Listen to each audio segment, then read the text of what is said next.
पाक अफवाज जिंदाबाद, पाक अफवाज जिंदाबाद, इंडिया पर अस्सलामुअलैकुम नाज़रीन, आप देख रहे हैं फ्लाई न्यूज़। पाक भारत कशीदगी, सांगड़ के नौजवानों के सब्र का पैमाना लबरेज हो गया, घरों से बाहर निकल आए।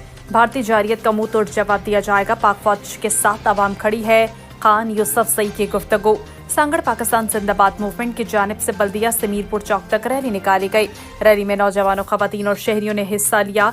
इस मौके पर PMZ के ज़रई चेयरमैन खान यूसुफजई, रब नवाज गुज्जर, अली हसन डेथो, डॉक्टर शहजाद, मोहतरमा कौसर परवीन, यास्मीन शाह दीगर ने कहा कि पाक भारत कशीदगी खत्ते की तबाही के अलावा कुछ नहीं है।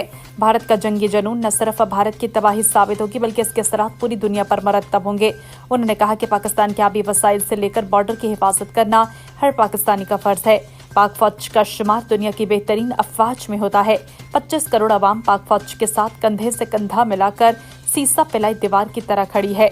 उन्होंने कहा कि अगर भारत ने पाकिस्तान पर जारियत मुसल्लत करने की कोशिश की तो भरपूर जवाब दिया जाएगा।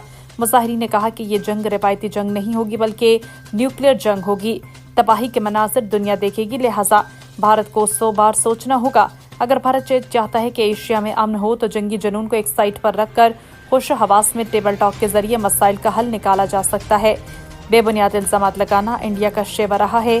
मुजाहिरीन ने पाक फौज और पाकिस्तान जिंदाबाद के फलक शिगाफ नारे लगाते हुए एहतजाज का पुरअमन इख्तिताम किया।